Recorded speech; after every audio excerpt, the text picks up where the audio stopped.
माध्यम से हम लोग यानी उदासीनीकरण इस वीडियो के माध्यम से हम लोग अम्ल और क्षार के चैप्टर से उदासीनीकरण, लवण और लवण के प्रकार के बारे में जानेंगे। लेकिन वीडियो शुरू से करने से पहले आपको ऊर्जावान बनाने के लिए दो लाइक।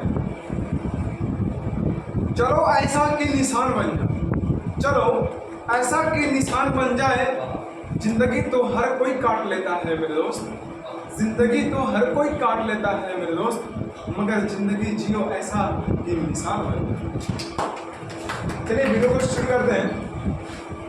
पहले आता है उदासीनीकरण कहते किसको, जरा जान लीजिए। जब किसी अम्ल की अभिक्रिया किसी क्षार के साथ कराई जाती है, किसी अम्ल की अभिक्रिया किसी क्षार के साथ कराई जाती है तो लवण तथा जल का निर्माण होता है। इस क्रिया को उदासीनीकरण अभिक्रिया कहते हैं। अब आता है कि लवण किसे कहते हैं। चलिए जैसे भी यहाँ पर दिखाए गए 1, 2, 3 एग्जाम्पल दिया गया है। जैसे कि यहाँ पे सल्फ्यूरिक अम्ल की अभिक्रिया सोडियम हाइड्रोक्साइड, यहाँ पे सल्फ्यूरिक H2S के ऊपर सल्फ्यूरिक ये अम्ल है, सोडियम हाइड्रोक्साइड यहाँ पे ये क्षार है, ठीक है।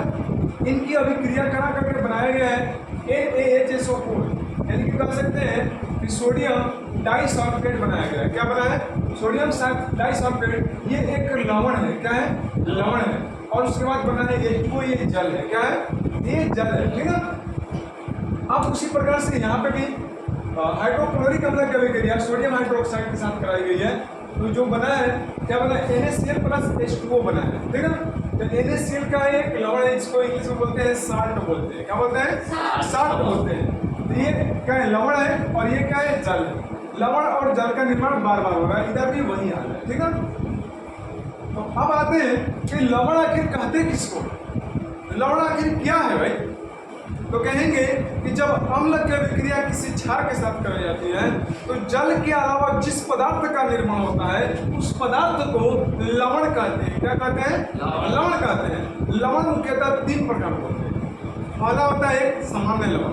क्या होता है? एक सामान्य लवण जिसका pH मान जो होता है 7 होता है। क्या होता है? 7 होता है। अच्छा, पहले वाले जो वीडियो बने थे उन वीडियो में आप लोगों को pH मान के बारे में नहीं बताया गया है, तो ये जान जाइएगा। जिस विलयन का pH मान 7 से कम होता है वह जो विलयन कहलाता है अम्लीय होता है। क्या होता है? वह अम्ल कहलाता है, यानी कि वह अम्लीय विलयन होता है। जिस विलयन का pH मान 7 होता है वह होता है उदासीन होता है, न्यूट्रल होता है। क्या होता है? उदासीन होता है। और जिसका pH मान 7 से अधिक यानी 14 तक होता है वो होता है क्षारीय होता है। तो चलिए मैं आशा करता हूं कि आप लोग अम्ल, उदासीन और क्षार के pH मान के बारे में समझ गए। अब आता होगा दिमाग में कि pH मान क्या है। तो कहेंगे कि pH मान कहेंगे किसी पदार्थ में उपस्थित हाइड्रोजन आयन के लघुगणक के ऋणात्मक मान को pH मान कहते हैं। अब चलिए आते हैं कि pH मान, आप और ये भी जानना चाहते हो कि pH मान की खोज किसने किया है, pH स्केल का खोज किसने किया? तो कहेंगे सोरेनसन ने किया था। कब किया था? तो 1909 ईस्वी में किया था। तो चलिए बिना बिलावे का हम लोग इधर आते हैं, ये भी लेकिन जानना जरूरी है, इसलिए बता दिया। अब आते हैं कि लवण। तो लवण तो आपको समझ चुके हैं कि लवण किसे कहते हैं कि जब अम्ल और क्षार की अभिक्रिया कराने के फलस्वरूप जल के अलावा जो पदार्थ बनता है उसे लवण कहते हैं, यानी कि इंग्लिश में होता है साल्ट। ये लवण 3 प्रकार के होते हैं। पहला होता है सामान्य लवण और दूसरा होता है अम्लीय लवण, तीसरा होता है क्षारीय लवण, ठीक है। तो सामान्य लवण जो होते हैं उनका pH मान होता है 7 होता है। क्या होता है? 7 होता है। इसमें क्या होती है कि वह लवण, यानी इसमें जो होती है सामान्य लवण में होती है कि अम्ल और क्षार किसी प्रकार को न तो अम्ल की प्रवृत्ति होती है न तो क्षार की प्रवृत्ति होती है, दोनों मिलकर उदासीन होते हैं, ठीक है। तो यानी कि जैसे में दिया गया है समान लवण का एग्जांपल दिया गया है आपको यहाँ पे, जैसे NaCl यानी sodium chloride, potassium chloride, sodium sulphate, potassium nitrate और ये हो गया सोडियम फास्फेट हो जाएगा, ठीक है। ये सोडियम फास्फेट हो जाएगा, यानी कि ये सभी क्या है? सामान्य लवण के उदाहरण है। ये सभी क्या है? सामान्य लवण के। यानी कि आपसे एग्जाम में हर बार या तो ये पूछे कि सामान्य लवण पूछता है, अम्लीय लवण पूछता है या फिर भास्मिक लवण, हर बार पूछता है। एक बार का नहीं, बार बार का, ये बार बार पूछता है। एक बार नहीं कह सकते हैं, बार बार पूछता है। इसलिए ये आपको पढ़ना अत्यंत जरूरी है। अगर इस वीडियो को देख लेते हैं तो ये निश्चित तौर पर कह सकते हैं कि 2 से 3 नंबर सिर्फ एक वीडियो से आपको मिल सकते हैं। तो चलिए अम्लीय लवण किसे कहते हैं। देखिए जब अम्ल की अभिक्रिया, जरा ध्यान से सुनिएगा। जैसे मान लीजिए 2 आदमी लड़ाई कर रहा है, ए और बी लड़ाई कर रहा है, ए और बी लड़ाई कर रहा है भैया। अब ये इसको मार रहा है, ठीक, ये भी इसको मार रहा है। अब लड़ते लड़ते लड़ते लड़ते भैया बी थक गया, तो किसकी जीत होगी? एक की जीत होगी। ये लुप्त हो गया, लड़ते लड़ते कहानी खत्म हो गई, एक की जीत होगी। बात सही है? अगर लड़ते लड़ते लड़ते लड़ते अब बी थक गया, अरे ए थक गया, बी उठा पटक के लगा दिया, किसकी जीत होगी? बी की जीत होगी। अब समझ लीजिए ये अम्ल है और ये है क्षार, ठीक है ना। दोनों को जलीय विलयन दोनों को ले लिया गया। लेने के बाद क्या हुआ कि अब ये भस्म है जो क्षार है, तो क्षार क्या करता है, हम लोग उदासीन करने लगता है। उदासीन करते करते करते पूर्ण रूप से उदासीन नहीं कर पाता है। पहले ही क्या होता है, क्षार लुप्त हो जाएगा। क्या हो जाएगा? लुप्त हो जाएगा। क्या हो जाएगा? यानी कि जब क्षार लुप्त हो जाएगा तो वहां पर किसका निर्माण होगा भैया? कौन से विलयन का निर्माण होगा? यानी कि जो लवण होगा वो क्या होगा?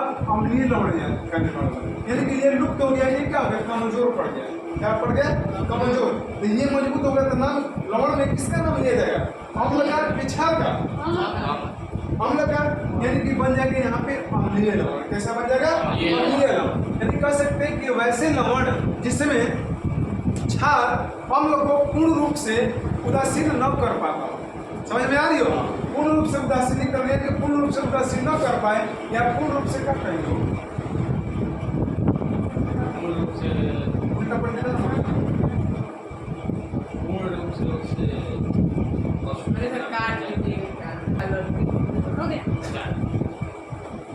चलिए कहेंगे अम्लीय लवण किसे कहते हैं? तो कहेंगे ऐसा लवण जिसमें भस्म द्वारा अम्ल की अपूर्ण उदासीनीकरण होती है।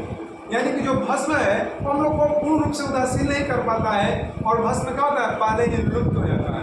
तो पहले लुप्त हो गया यानी कि समाप्त हो गया, तो वैसे अब वहां पे प्रभाव किसका दिखेगा? अम्ल का दिखेगा। इसलिए ऐसे लवण को क्या कहते हैं? अम्लीय लवण कहते हैं। कैसा लवण कहते हैं? अम्लीय लवण कहते हैं। और अम्लीय लवण में एक और बात आपको देखने को मिलती है, हाइड्रोजन आपको देखने को मिलेगा सब में। समझ गए? जैसे में मान लीजिए है सोडियम बाइसल्फेट हो गया, इसमें ये क्या है? ये अम्लीय लवण है। ये हो गया सोडियम डाइफॉस्फेट हो गया, ये अम्लीय लवण है। ये सोडियम बाइफॉस्फेट हो गया, ये अम्लीय लवण है। इसमें क्या है? हाइड्रोजन दिख रहे हैं ना। यानी कि ये अम्लीय लवण का उदाहरण है। अब आते हैं भास्मिक लवण किसे कहते हैं। अब कहेंगे कि भास्मिक लवण ऐसा लवण, कहेंगे ऐसा लवण जिसमें अम्ल द्वारा भस्म का आंशिक रूप से उदासीनीकरण किया जाता है, या कह सकते हैं पूर्ण रूप से उदासीनीकरण नहीं किया जाता है। अतः कहने का मतलब यह है कि अम्ल जो होता है पहले ही क्या होते हैं? उदासीन होते हैं, लुप्त हो जाते हैं, और जो भस्म होता है अभी बचा रहता है, कह सकते हैं। ठीक है ना। तो यानी कि यहाँ पे अम्ल की प्रभाव क्या होती है? समाप्त हो जाती है। क्षार की प्रभाव होती है। तो इस प्रकार से 2 लवण बनेंगे। इसे क्या कहेंगे भैया? क्षारीय लवण कहेंगे। कौन सा लवण कहेंगे? क्षारीय लवण कहते हैं। ये क्षारीय लवण के एक एग्जाम्पल यहाँ पे भी है। अब देखिए यहाँ पे क्या होता है? यहाँ पे कह सकते हैं कि लेड हाइड्रोक्साइड है और ये है नाइट्रिक अम्ल का अभिक्रिया कराया गया है। तो क्या बना है? कह सकते हैं कि भास्मिक लेड नाइट्रेट का यहाँ पे प्राप्त हुआ है। भास्मिक मतलब सूखा, और प्लस में क्या प्राप्त हुआ है? H2O प्राप्त हुआ है। समझिए? तो ये क्या है? कि क्षारीय लवण है, और इस क्षारीय लवण के एग्जाम्पल यहाँ पे है। कह सकते हैं कि भास्मिक बेरियम क्लोराइड है। समझ गए? इसी प्रकार से 1 2 है, 2 मतलब 2 और है, यानी कि इस प्रकार से आपको 4 एग्जाम्पल प्राप्त होते हैं। ठीक है। तो इस वीडियो में हम लोगों ने उदासीनीकरण, लवण, सामान्य लवण और अम्लीय लवण और भास्मिक लवण जाने। ठीक है। कृपया वीडियो अच्छी लगी हो तो लाइक और सब्सक्राइब अवश्य कीजिएगा। इस वीडियो को हम लोग यहीं पे समाप्त करते हैं। जय हिंद, जय भारत।